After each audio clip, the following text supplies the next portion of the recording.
So what is Flutter? Flutter is a tool that allows you to build native cross-platform, and that means for iOS and Android, apps with one programming language and code base. So let's have a closer look at this nice sentence here. Important is that we build native cross-platform apps. So we build both an iOS app and an Android app.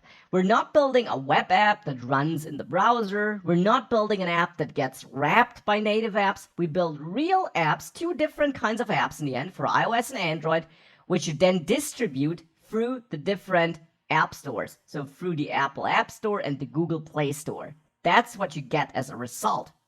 Now you get there by using one programming language so that you don't have to learn two different programming languages, one for iOS and one for Android. Instead, you have one programming language, Dart, but I'll come back to that, and also one code base. So you work in one project, you write your code once, and you still get two different apps as a result. And that's the cool thing about Flutter. You only learn one programming language, you only write your code once, and you get two apps.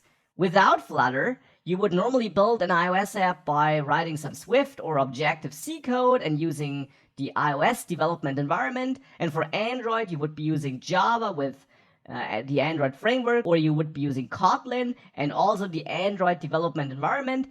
And you would have to learn all these different languages and tools, and you would have to write two totally different apps or work in two totally different projects. And with Flutter, that's not the case. One programming language and one code base. If we have a closer look at Flutter, though, it's actually a combination of things. The term Flutter refers to two major things. One is a SDK, a software development kit. You could say a collection of tools that allows you to write one code base or use one code base with one programming language, because it includes tools to then compile this code, which normally would not run on iOS and Android, into native machine code that does run on these platforms. Because if there would be one programming language that would work on both platforms, we wouldn't need Flutter, but there isn't. Now, therefore, the one programming language Flutter uses doesn't work on iOS and Android, so it needs to be compiled to native machine code for iOS and native machine code for Android, so that we have code that does run on these platforms. And that compilation task, along with a couple of other things, that's all part of Flutter. But of course, it's not just a collection of tools. It also gives you everything you need to create beautiful applications. It gives you a framework, a widget library for that one programming language, which is called Dart, which you can use to build beautiful Flutter apps. And that's what we will spend the majority of time with, of course. It gives you a vast collection of reusable UI building blocks, these so-called widgets. So these are things like buttons, tabs, text inputs, drop-downs. You get all of that out of the box. You can style them and customize them, and then you build user interfaces with these tools.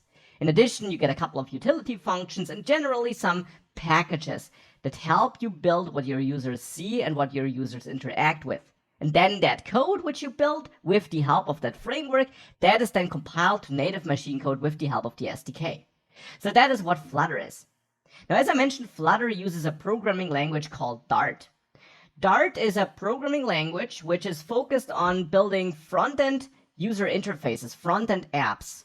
It's not limited to building mobile apps, that's just what Flutter uses it for, but Dart is independent of Flutter, and you can also build web apps with Dart. But we'll not focus just on Dart here, we'll focus on Flutter and how it uses Dart. And Flutter uses Dart mostly for building mobile apps. So it's a programming language built to make it really simple to build front-end user interfaces. It's a programming language which was developed by Google or is developed by Google, just like Flutter. So these are actually two independent teams in Google, but of course they're working together to improve each other. And therefore we have a hand-in-hand solution here.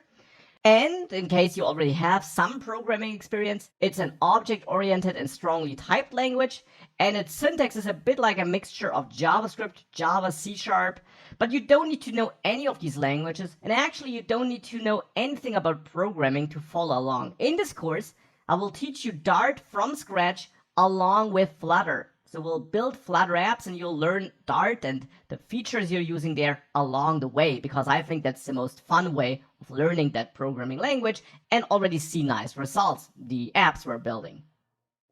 So Flutter and Dart are not really alternatives, instead they're working together.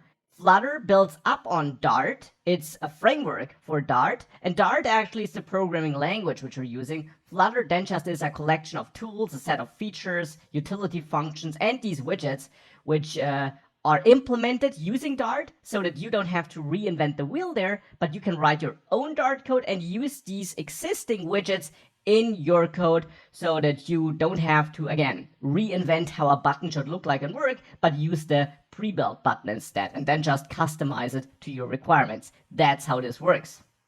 And in addition, as mentioned, Flutter also gives you that SDK, so all these tools for compiling your code in the end.